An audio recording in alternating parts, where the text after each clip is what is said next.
जबलपुर गांव एक बहुत ही खूबसूरत गांव था, जहां पर बिरजू अपने परिवार के साथ रहता था।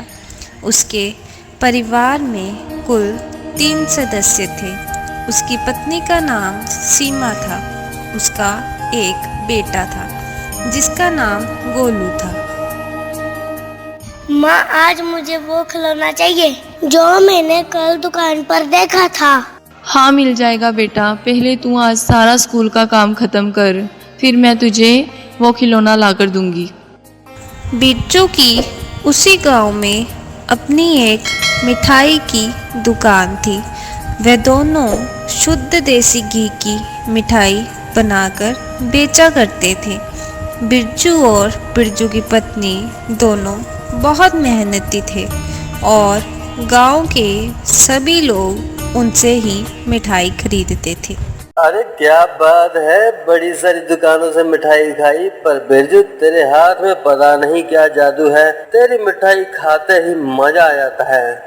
अरे अरे, शुक्रिया शुक्रिया जी।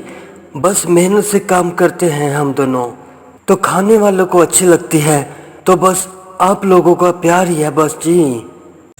बिरजू की दुकान अच्छी चल रही थी और मुनाफा भी बहुत अच्छा हो रहा था, लेकिन दिनों दिन बिरजू का लालच और बढ़ता जा रहा था।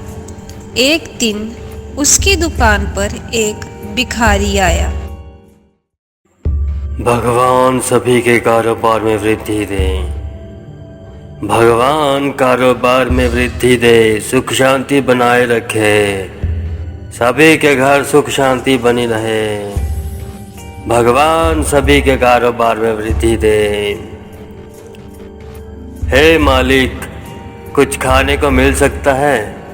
मैंने 2 दिन से कुछ नहीं खाया, बहुत भूख लगी है। भगवान सभी के दुख दूर करे, भगवान सभी की मुरादें पूरी करे। अरे बाबा, खाने के लिए तो कुछ नहीं है, हम दोनों भी घर जाकर ही खाना खाते हैं।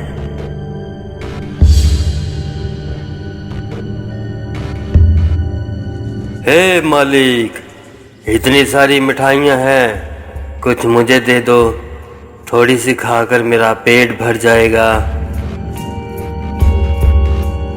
अरे बोला ना, खाने को कुछ नहीं है, ये मिठाइयाँ बहुत महंगी हैं, इसमें से अगर कुछ मिठाई भी मैंने दे दी तो मेरा बहुत नुकसान हो जाएगा। अरे ये कैसी बात कर रहे हो आप? भगवान की कृपा से हमारा काम कितना अच्छा चल रहा है, इन्हें थोड़ी सी मिठाई तो दे ही सकते हैं हम। अरे नहीं भाग्यवान, तुम नहीं जानती, यह लोग जानबूझकर भेष बदल कर आ जाते हैं। पिछले साल पता है, जो गांव में बच्चा गायब हुआ था, मनोज, सुना है? वह भी ऐसे ही किसी बहरूपी ने चुरा कर शहर में बेच दिया था। अरे फालतू में इनको मत गिझाओ, इनको घर और दुकान से दूर ही रखो। अरे आप ये सब क्या बोल रहे हो? एक मिठाई की तो बात है, दे दीजिए, बेचारा गरीब है, खा लेगा। हमें तो वैसे ही भगवान ने बहुत कुछ दिया है। अरे भगवान ने हमको दिया है तो हम इनको क्यों बांटते फिरे? देखो तो, देखने में तो हट्टा कट्टा खुद कमा कर खा नहीं सकता क्या ये? अरे रहने दो, आपकी बातें सुनकर मुझे लग रहा है कि आप मुझसे भी ज़्यादा गरीब हो। आपकी बातें सुनकर तो मेरा पेट वैसे ही भर गया। अगर मेरी किस्मत में भगवान ने खाना लिखा है तो मुझे कैसे भी खाना मिल जाएगा, और अगर नहीं लिखा तो मैं भूखा ही सो जाऊंगा।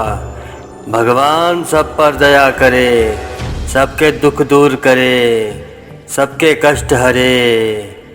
भगवान सब पर दया करे, सबके कष्ट हरे, सबके दुख दूर करे। अरे हाँ हाँ, ठीक है, भगवान ने तुम्हारी किस्मत में जो लिखा होगा वह तुम्हें मिल ही जाएगा। इतना सुनकर भिखारी वहाँ से चला जाता है और एक घर के सामने भिक्षा मांगने लगता है। उस घर से एक औरत बाहर आती है। भगवान सभी के कारोबार में वृद्धि दे। भगवान कारोबार में वृद्धि दे, सुख शांति बनाए रखे। अरे बेटा, मुझे कुछ खाने को मिल सकता है बेटा? मैं 2 दिन से भूखा हूँ, मैंने कुछ नहीं खाया। जी बाबा, मैं आपके लिए कुछ खाने को लेकर आती हूँ। तब तक आप इस पेड़ के नीचे बैठिए।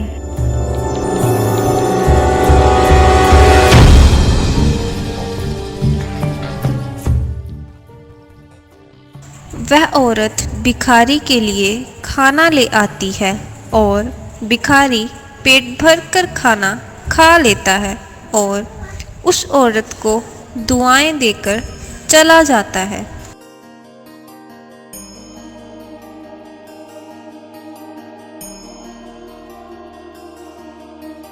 यह सब बिरजू के सामने ही होता है।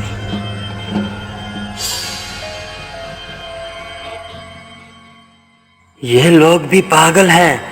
पहले तो इनको खाना खिलाते हैं और बाद में खुद बोलते हैं ये तो रोज ही आ जाते हैं।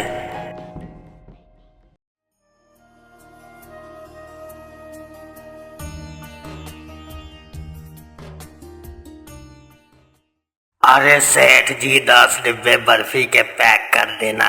कल मंगल की बेटी की शादी है, मिठाई तो लगेगी। बाकी और जरूरत होगी तो फिर कल मंगवा लेंगे। अरे क्यों नहीं, आप बस किसी को भिजवा दीजिएगा, हम मिठाई दे देंगे। हाँ, और पैसों की चिंता मत कीजिएगा, मैं सारा काम खत्म करके जितने पैसे बनेंगे सब शाम तक दे जाऊंगा। अरे आप चिंता मत कीजिए, पैसे भाग थोड़ी जाएंगे कहीं। अरे आप हमारे इतने पुराने ग्राहक हैं। अच्छा तो मैं चलता हूँ, अभी बहुत सारे काम करने बाकी हैं। अच्छा जी, ठीक है, आते रहिएगा।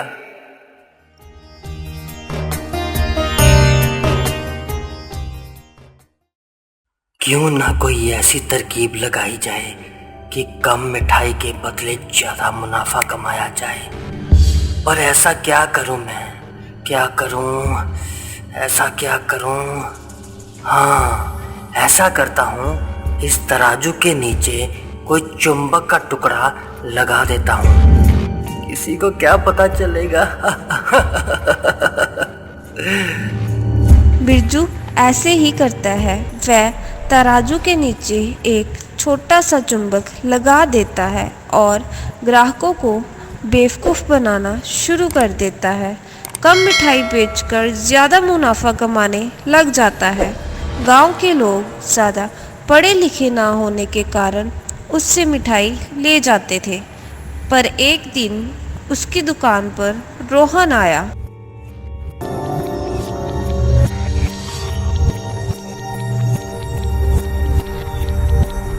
अरे अंकल, अंकल जी, मिठाई कौन कौन सी है? इनमें से सबसे स्वादिष्ट मिठाई कौन सी है? अरे तुम बताओ, तुम्हें कौन सी मिठाई लेनी है? यह सभी मिठाइयाँ देसी घी से बनी हैं, सभी मिठाइयाँ स्वादिष्ट हैं। फिर ऐसा करो अंकल, 1 किलो बर्फी कर दो।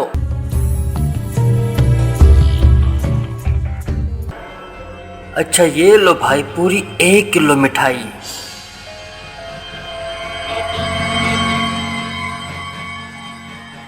अरे ये 1 किलो है, मुझे तो कम लग रही है। अरे 1 किलो ही है, कम कैसे लग रही है? लगता है तूने पहली बार मिठाई खरीदी है जो तुझे पता नहीं चल पा रहा। अरे नहीं अंकल, आप एक बार इसे फिर से तोलिए, मुझे लग रहा है मिठाई कम है। अरे लेनी है तो लो, वरना छोड़ दो। मेरे पास बस यही काम थोड़ी है कि बार बार तुम्हें मिठाई तोल तोल कर दिखाता रहूं। अगर खरीदनी है तो बोलो, वरना जा सकते हो, मुझे और भी बहुत काम है अभी। रोहन ने मिठाई तो खरीद ली, पर उसे शक हो गया था कि दाल में कुछ तो काला ज़रूर है, या फिर पूरी की पूरी दाल ही काली है। उसने वही मिठाई किसी और दुकान से तुलवाई तो देखा कि उसकी मिठाई सच में कम थी। फिर वो दोबारा बिरजू की दुकान पर गया।